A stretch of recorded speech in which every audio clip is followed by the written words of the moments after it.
এই শাবান মাসে প্রিয় নবী সাল্লাল্লাহু আলাইহি সাল্লামের একটা আমল আছে, বলবো আপনাদেরকে ইনশাআল্লাহ। কিন্তু আমলটা করার চেষ্টা করতে হবে। এই প্রমিস, এই ওয়াদা আমার সাথে আগে আসতে হবে। কারা কারা চেষ্টা করবেন বলেন, হাত তোলেন দেখি। আল্লাহ আমাদের সব ভাইকে আমলের তৌফিক দান করুন আল্লাহ। ভাইরা আমার, আমলটা হলো, আম্মা জান আয়েশা রাদিয়াল্লাহু তাআলা আনহা বলেছেন, মা রাআইতু রাসূলুল্লাহি সাল্লাল্লাহু আলাইহি ওয়াসাল্লাম ইসতাকমালা সিয়ামা শাহরিন কাত্তু ইল্লা রমাদান। আমি নবীজিকে পুরো মাস, শুরু থেকে শেষ পর্যন্ত গোটা মাস রোজা রাখতে দেখেছি একবার শুধু, বছরে একবার, সেটা হলো রমজান মাসে। আর রমজানের পরে পুরো মাস না, তবে মাসের বেশিরভাগ দিন রোজা রেখেছেন তিনি, এটা দেখেছি শুধুমাত্র শাবান মাস। কোন মাসে ভাই? শাবান মাস। আম্মা জান আয়েশা রাদিয়াল্লাহু তাআলা আরেকটি হাদিসে আছে, সেখানে তিনি বলেছেন, কানান নবী সাল্লাল্লাহু আলাইহি সাল্লাম ইয়াসুমু শাবানা ইল্লা কালিলা। নবীজি শাবানের পুরো মাস প্রায় রোজা রাখতেন, কয়েকটা দিন বাদে, শেষের কয়েকটা দিন বাদে প্রায় পুরো মাস রোজা রাখার চেষ্টা করতেন।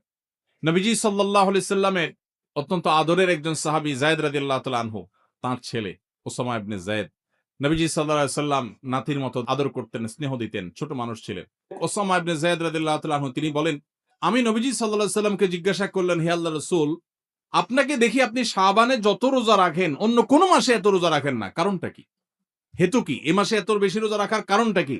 রোজার মাস তো রমজান মাস, কিন্তু শাবানে আপনি বেশি বেশি রোজা কেন রাখেন? নবীজি সাল্লাল্লাহু আলাইহি সাল্লাম তখন উসামা ইবনে যায়েদ রাদিয়াল্লাহু তাআলাকে বলেছেন দুটি কারণ। কটি কারণ? মনোযোগ দিয়ে শুনতে হবে কিন্তু। এই হাদিসটাই আপনি বাসায় গিয়ে আপনার মায়ের সাথে, আপনার স্ত্রীর সাথে, আপনার বন্ধু-বান্ধবের সাথে যেন শেয়ার করতে পারেন, সেভাবে মনোযোগ দিয়ে শুনবেন। ওয়াজ মাহফিলের কথা বেশিরভাগই হারায় যায়। হারায় গেলে চলবে না ভাই। আমি কষ্ট করে ঢাকা থেকে আসছি, আমার ভাইয়েরা কষ্ট করে আয়োজন করেছেন, আপনারাও কষ্ট করে আসছেন, সার্থক হতে হবে, এখান থেকে নিয়ে যেতে হবে। হাদিসটা ভালো করে মনে রাখবেন। নবীজি সাল্লাল্লাহু আলাইহি সাল্লাম শাবান মাসে বেশি বেশি রোজা রাখতেন দেখে তার আদরের সাহাবী, নাতির মতো স্নেহ করতেন যাকে, উসামা ইবনে যায়েদ রাদিয়াল্লাহু তাআলা আনহু, তিনি প্রশ্ন করেছেন কাকে? নবীজিকে। কি প্রশ্ন করেছেন? যে হে আল্লাহর রাসূল, আপনাকে শাবানে এত বেশি রোজা রাখতে দেখি, অন্য কোন মাসে এত নফল রোজা আপনি রাখেন না, কারণটা কি? তখন নবীজি কয়টা কারণ বলেছেন? দুইটা কারণ। নাম্বার ১, তিনি বলেছেন, যাকা শাহরুন ইয়াগফুলুন নাসু বাইনা রজব ওয়া রমাদান। শাবান মাসের দুই ধারে, দুই প্রান্তে দুটি মাস আছে, যে দুটি মাস অনেক মহিমান্বিত, মর্যাদাপূর্ণ। শাবানের আগের মাসটার নাম কি ভাই? রজব। এই রজব মাসটা মহিমান্বিত কোন কারণে? মেরাজের কথা বলছেন। রজব মাসটা কেন মর্যাদাপূর্ণ? কেন এর মর্যাদা বেশি? দেখেন, এত বড় মাহফিলের ২-৪ জন মানুষও জানেন না, ২-৪ জন মানুষও জবাব দিতে পারেননি, একজন থেকেও আসে নাই অডিয়েন্স থেকে। স্টেজ থেকে এক ভাই বলেছেন, দেখুন, রজব মাসের মর্যাদার কারণ হলো সম্মানিত ৪টি মাস আছে। কোরআনে আল্লাহ তাআলা সূরা তাওবায় একাধিকবার এ সম্পর্কে আলোকপাত করেছেন। আল্লাহ বলেছেন, ইন্না ইদ্দাতাশ শুহুরি ইনদাল্লাহি 12 শাহরান ফি কিতাবিল্লাহি ওয়া মা খালাকাস সামাওয়াতি ওয়াল আরদ মিনহা আরবাআতুন হুরুম। বছরে 12টি মাসের মধ্যে 4টি মাস আছে সম্মানিত, মর্যাদাপূর্ণ। আল্লাহ এগুলোকে সম্মান দিয়েছেন, বিশেষ মর্যাদার মাস। রমজান তো সবচেয়ে শ্রেষ্ঠ মাস আছেই, রমজানের পরে মর্যাদার বিচারে সম্মানিত মাস কয়টা? এই 4টার মধ্যে নবীজি সাল্লাল্লাহু আলাইহি সাল্লাম সহিহ বুখারীতে এই 4 মাসের ব্যাখ্যা বর্ণনা করতে গিয়ে তিনি বলেছেন, সালাসুন মুতাওয়ালিয়াত। এই 4টার মধ্যে 3টা হলো ধারাবাহিক, জিলকদ, জিলহজ, মুহররম, আর চতুর্থ মাসটা হলো ওয়া রজব মুদর আল্লাযী বাইনা জুমাদা শাবান, এই যে রজব মাসটা। তাহলে রজব মাসটা সম্মানিত 4 মাসের একটা, সেজন্য এই মাসটা মূলত মহিমান্বিত। এই মাসে নবীজি সাল্লাল্লাহু আলাইহি সাল্লাম মেরাজ হয়েছে বলে অনেক ইতিহাসবিদগণ বলেছেন, আবার অন্য মাসে হওয়ার কথাও আছে। কিন্তু আসল তাৎপর্যের কারণ হলো রজব মাসটি হলো সম্মানিত 4 মাসের একটা। এটাও আমরা অনেকেই প্রথম শুনলাম জীবনে। যাই হোক, সে বিষয়ে কথা বলা আমার উদ্দেশ্য নয়। তো উদ্দেশ্য হলো ওই যে উসামা ইবনে যায়েদকে নবীজি বলেছেন যে শাবান মাসটার আগের মাসটা হলো রজব, যেটা সম্মানিত 4 মাসের একটা, মর্যাদাপূর্ণ মাস। আবার শাবানের পরের মাসটা কোনটা? রমজান, সেটা হলো বছরের সবচাইতে সেরা মাস। তো নবীজি বলেছেন, দুইটা মর্যাদাপূর্ণ মাসের মধ্যবর্তী শাবান মাসে মানুষ আমল ইবাদত না করে অবহেলায় বেশিরভাগ মানুষ কাটায়। বেশিরভাগ মানুষ অপেক্ষা থাকে রোজা কবে আসবে, তখন কোরআন তেলাওয়াত শুরু করব। রমজান কবে চাঁদ দেখা যাবে রমজানের, তখন নামাজ ধরবো। রমজান কবে শুরু হবে, তখন থেকে আমি তারাবি পড়া ধরবো, ভালো কাজ করা ধরবো। শাবান মাসে মানুষ রমজানের ক্ষণ গণনা, দিন গণনা করতে থাকে, অবসর থাকে, অলসতা করে।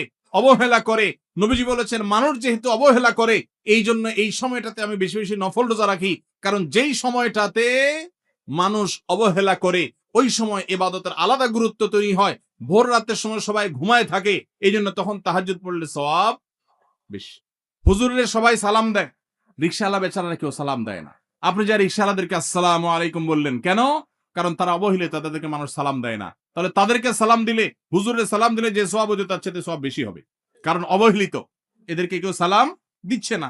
একজন গরিব মানুষ, একজন অভাবী মানুষ, সিএনজি চালক, তার গাড়িতে উঠছেন। মুসলমান হলে তার আচরণ হবে উঠে বসেই আসসালামু আলাইকুম।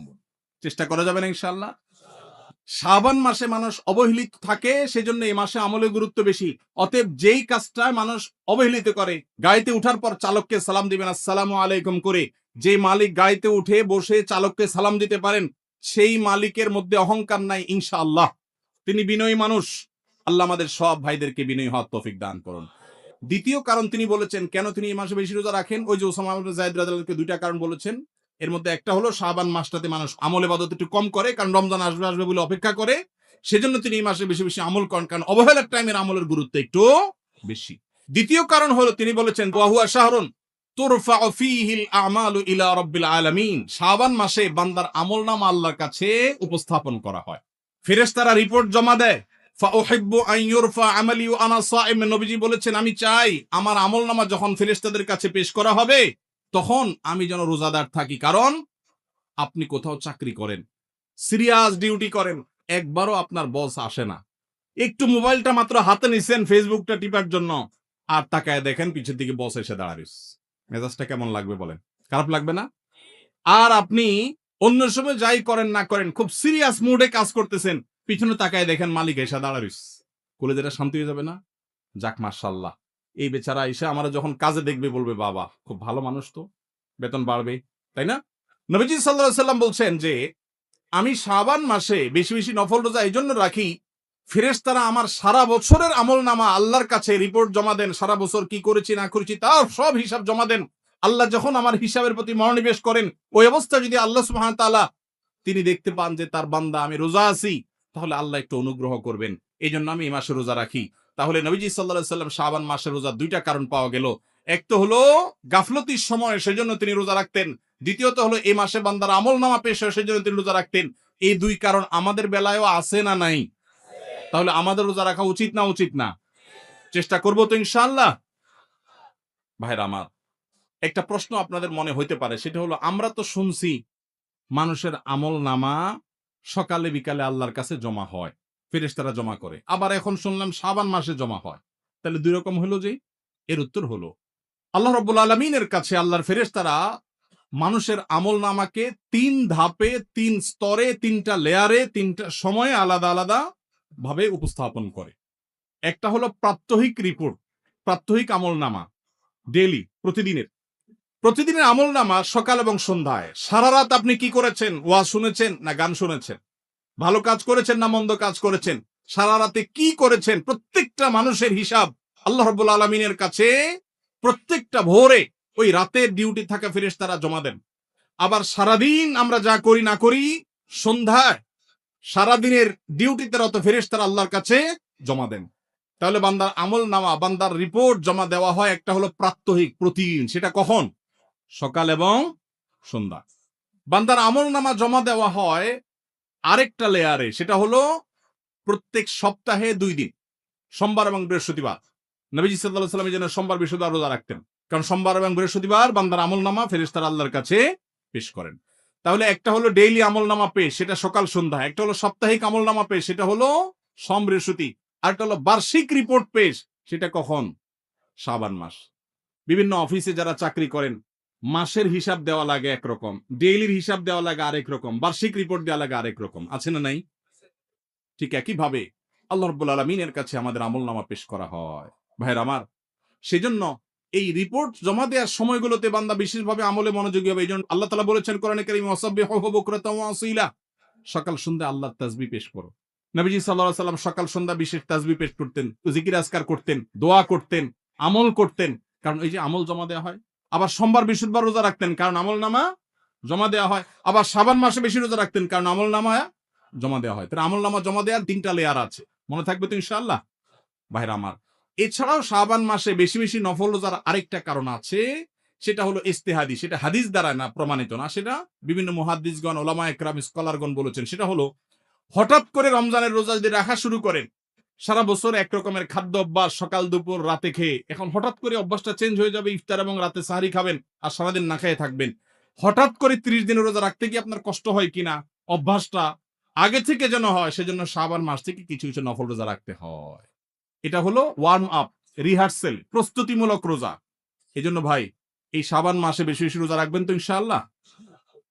পুরো মাসের প্রথম 15 দিন 20 দিন রোজা রাখার তৌফিক যদি নাও হয়, অন্তত একটা রোজা হইলেও নবীজির সুন্নাত আমল করতে গিয়ে আমরা কারা কারা করবো একটু হাত তুলে দেখি। একটা হইলেও রাখবেন ইনশাআল্লাহ, নিয়ত করছেন তো ইনশাআল্লাহ। সবাই বরাতেরটা না, ওইটা বাদে একটা হইলেও রাখবেন, নিয়ত করছেন তো ইনশাআল্লাহ। আল্লাহ আমাদের সবাইকে আমল করার তৌফিক দান করুন। এই আমলটা যদি আপনারা করেন ভাইরা, হারিয়ে গেছে সমাজে, আলোচনা নাই, সেজন্য আমি আলোচনা করলাম। বিলুপ্ত হওয়া আমলগুলোর একটা শাবান মাসে বেশি বেশি নফল রোজা। চর্চা নাই, আমল নাই, আলাপ নাই, মানুষ ভুলে গেছে। আপনারা যে ঘরে ঘরে রাখেন, মানুষ জানবে, সুন্নাহটা জিন্দা হবে।